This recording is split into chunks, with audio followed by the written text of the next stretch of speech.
आषाढ़ गुप्त नवरात्रि साधना का समय है। एक साधक के लिए बहुत ही उपयोगी महत्वपूर्ण समय। और इसे गुप्त क्यों कहेंगे? क्योंकि इसमें किसी प्रकार का कोई मेला नहीं लगता, कोई बैंड बाजा, कोई मंडप नहीं सजेगा। इसे गुप्त रखा जाएगा ताकि किसी प्रकार की कोई भी सामाजिक औपचारिकता आपकी साधना में अवरोध पैदा ना करे। मेरे दृष्टिकोण में आषाढ़ और माघ महीने में जो नवरात्रि आते हैं वो सीखने का, अभ्यास करने का, उन चीजों को अपने जीवन के साथ जोड़ने का समय है जो आप आम तौर पे नहीं कर पाते। चाहे वो सामाजिक वजह हो या सांसारिक वजह हो, किसी न किसी वजह से आप कुछ चीजें अपने जीवन में संकल्प के बावजूद नहीं जोड़ पाते।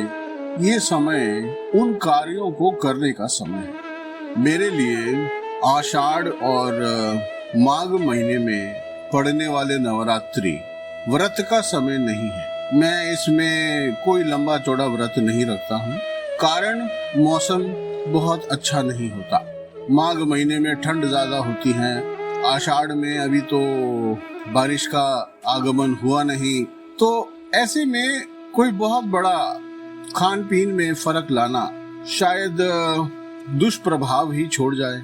तो इन दिनों में मांस मच्छी से परहेज, सात्विक भोजन करना, प्याज लहसुन न खाना, इतना व्रत पर्याप्त है। क्यों? क्योंकि हमने अपना ध्यान अपनी साधना की ओर एकाग्र करना है। कई लोग अपनी कोई पसंदीदा चीज जो वो रोज खाना पसंद करते हैं या अक्सर खाना पसंद करते हैं, ऐसी चीजों का भी व्रत करते हैं। ये काफी कारगर प्रयोग है। कारण व्रत थोड़ी बहुत तकलीफ देती है और उस तकलीफ में जो आपकी आध्यात्मिक शक्ति है, देवी के प्रति निष्ठा, इसको बढ़ाने में मददगार साबित होगी। गुप्त नवरात्रि में पूजा किस प्रकार की होनी चाहिए? सीधी सच्ची बात बताऊं तो ये आपकी मर्जी है, इसीलिए ये गुप्त नवरात्रि है।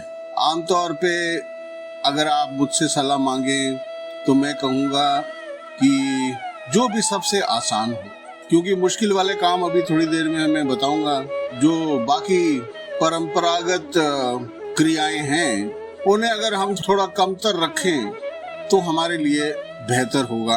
तो आप या तो मूर्ति लगा के सजा के एक छोटी सी व्यवस्था कर लें, या फिर उससे भी सरल होगा कि आप घट स्थापना कर लें। तो ये तय रहा कि हम पूजा व वैदिक कार्य कम से कम करेंगे ताकि ये न छूट जाए, ये गलत ना हो जाए, ऐसा कोई भय हमें परेशान न करे और हम एकजुट होके अपनी साधना में लीन हो जाएं।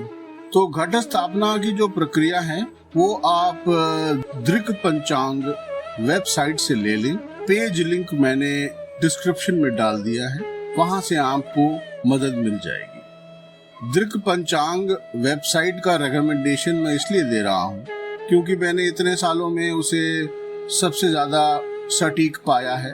उसमें अगर आप ऊपर की ओर देखेंगे तो आपके शहर जहाँ पे भी आप रहते हैं उसका नाम अगर डाल के सर्च में डाल देंगे तो वो आपके स्थान अनुसार, शहर, ग्राम, देश अनुसार आपको वो मुहूर्त वगैरह सारा डिटेल बता देता है। तो आगे भी नवरात्रि के 9 दिनों में हम बार बार दृक्पंचांग.com का प्रयोग करेंगे।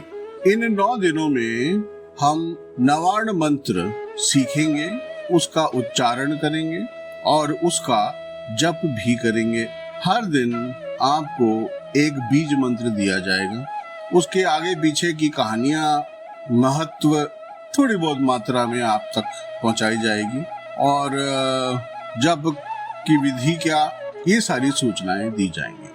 आप सभी लोगों से अनुरोध है कि इन 9 दिनों को अपने लिए एक खास अवसर मान लें और अपने जीवन में जो भी आप महत्वपूर्ण बदलाव चाहते हैं उस पर विचार करें। अगर आपके पास कोई भी सवाल हो तो आप कमेंट सेक्शन में लिख सकते हैं, ताकि मैं अगले वीडियो में या स्पेशल वीडियो बना करके उस प्रश्न का उत्तर दे सकूं। इन 9 दिनों में मुहूर्त का समय पूजा का होता है। ध्यान, जप, इन चीजों का कोई मुहूर्त नहीं होता। तो जो मुहूर्त लिखा गया है वेबसाइट पे, उसे आप सिर्फ पूजा के लिए जरूरी मानिएगा। बाकी जप तप के लिए अलग समय हो तो शायद बेहतर होगा। पूजा आप कितनी भी लंबी कर सकते हैं, ये आप पे निर्भर करता है।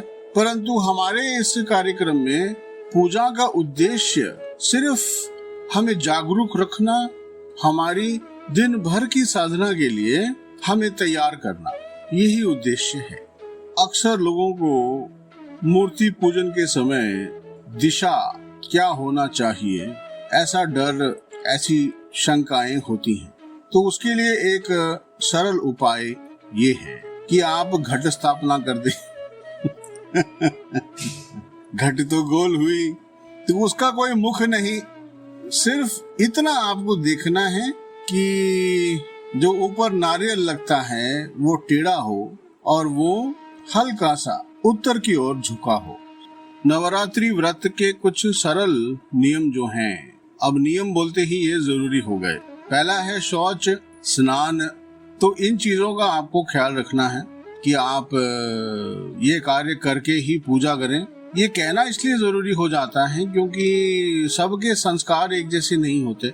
हर व्यक्ति वैदिक परंपरा से कितना जुड़ा हुआ है, ये जानना काफी कठिन होता है, इसलिए कहना जरूरी है। किसी भी कारणवश आप स्नान नहीं कर पा रहे हैं या जो भी नित्य दिन कर्म है वो अगर आपसे नहीं हो पा रहा है, तो उसके भी उपाय हैं। कुछ मंत्रों से प्रोक्षण कर लेने से वेदों में प्रशुद्धि मानी गई है। तो ये मंत्र मैं आपको आने वाले दिनों में सिखा दूंगा। इन मंत्रों के सहारे आप कभी भी जीवन में प्रशुद्धि कर सकते हैं और वैदिक कार्यों में जुट सकते हैं। जिन लोगों को शंका, संशय ज्यादा होती है शास्त्रों को लेकर के, उनके लिए मैं कह रहा हूँ कि अगर आप डर के, घबराहट की वजह से वैदिक कार्यों में जुटेंगे ही नहीं, तो ये डर, ये संदेह कभी छूटेगा ही नहीं। और वैसे भी कौन से शास्त्र, वैदिक परंपरा में नाना प्रकार के शास्त्र हैं। तंत्रों के लिए अलग शास्त्र हैं, वैदिक कार्यों के लिए अलग शास्त्र हैं, उसके बाद बहुत सारे और उनके प्रयोग हो चुके हैं। तो लगभग आप ये मान लीजिए हर परिवार में वैदिक परंपरा के अलग ही शास्त्र फॉलो किया जाता है। भारतवर्ष में धर्म को लेके विवाद ही इसी बात का है कि तुम कौन से शास्त्र के हिसाब से बता रहे हो। तो आप उसकी चिंता न करके निडर होके आषाढ़ गुप्त नवरात्रि व्रत में जुड़ें, और ये मेरा विश्वास है कि ये अनुभव आपके अंदर से कई प्रकार के संदेह, कई प्रकार के भय हटाने में कारगर होगा।